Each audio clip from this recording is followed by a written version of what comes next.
আসসালামু আলাইকুম। দেশ এবং প্রবাস থেকে যে যেখান থেকে দেখছেন, বিশ্বের সবচেয়ে পবিত্র নগরী মদিনা থেকে আপনাকে স্বাগতম।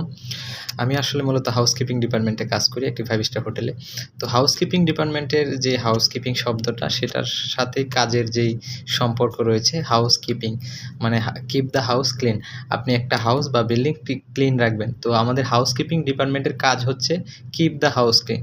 আমরা রুম থেকে শুরু করে আপনার পাবলিক এরিয়া, গার্বেজ এরিয়া যত জায়গা আছে একটা হোটেলের প্রত্যেকটা জায়গা ক্লিন রাখি। তো আমাদের ডিপার্টমেন্টের কাজ হচ্ছে এটা, কিপ দ্য হাউস ক্লিন। তো আসলে এই যে আমাদের ডিপার্টমেন্টটা সেটা আসলে কি প্রোভাইড করে? আমরা হাউসকিপিং ডিপার্টমেন্টটা হচ্ছে হোটেল যে হসপিটালিটি বিজনেসের হার্ট বলা হয় এটাকে, হৃদয়। তো আমরাই মূলত রুমগুলা রিলিজ করি। পরবর্তীতে আমাদের গেস্ট এখানে আসেন। আসলে আমরা হোটেল ব্যবসায়ে মূলত অ্যাপার্টমেন্ট, তারপর হচ্ছে রিসোর্ট, হোটেল আমরা শর্ট টার্ম যেই অ্যাকোমোডেশন আছে সেটা প্রোভাইড করি গেস্টদেরকে।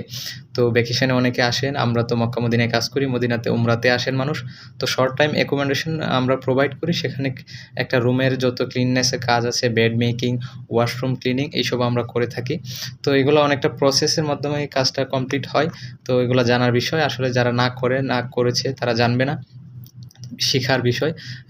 ট্রেনিং ছাড়া এই কাজগুলো আসলে করা হয় না। কারণ এখানে যে 5 স্টার হোটেলগুলোতে প্রফেশনাল লোক রাখা হয়, যাকে তাকে দিয়ে হয় না। আর যদিও ক্লিননেসের কাজ, কিন্তু হাউসকিপিং ডিপার্টমেন্টে আপনার শিক্ষিত লোক ছাড়া নেয় না।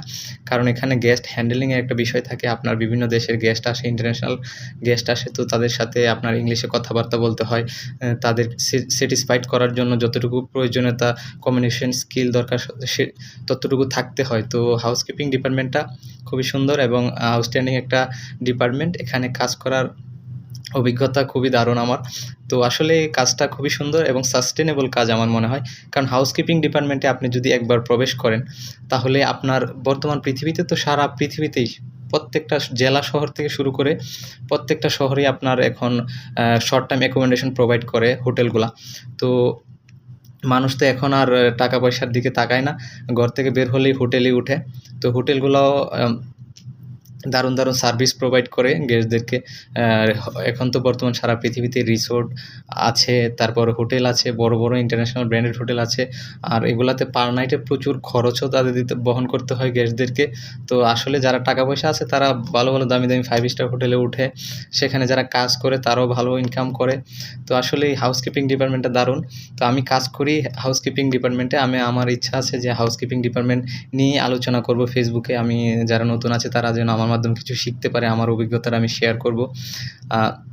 হয় না যে আসলে যে যেটা জানে তার বাইরে তো আর কিছু বলতে পারে না। তো আমি জানি হাউসকিপিং, তো আমি চেষ্টা করব আমার বন্ধু-বান্ধব যারা ফ্রেন্ড আছেন তাদেরকে, যারা আসতে চায় এসব আসলে কাজের ভিতরে থাকাটাই আসলে একটা কাজ শিখাই আসলে কেরিয়ারের মূল উদ্দেশ্য হওয়া উচিত।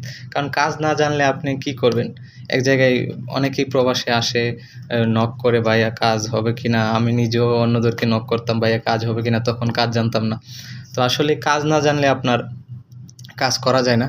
একটা কাজ জানতে হয়, অভিজ্ঞতা লাগে।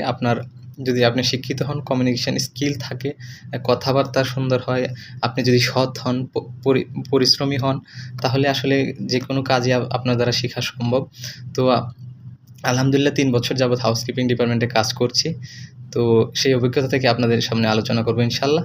তো ধাপে আমি কিভাবে কাজ করে, কিভাবে এই যে আমার পিছনে দেখছেন একটা রুম রেডি আছে। তো এভাবে কিভাবে রুম রেডি করে একটা ৫ তারকা হোটেলে আসলে আসে রয়্যাল ফ্যামিলি আসে, বিভিন্ন দেশের রাষ্ট্রপ্রধানরা আসে, আসলে অনেক ভিআইপি মানুষ আসে। তাদের জন্য রুমটার হাইজিনের ব্যাপার আছে, স্যানিটাইজেশনের ব্যাপার আছে। সবগুলো মেইনটেইন করে একটা রুম কীভাবে প্রপারলি বানাতে হয়। তো এটা শেখার বিষয়, যেন তেন লোক দিয়ে হয়ও না।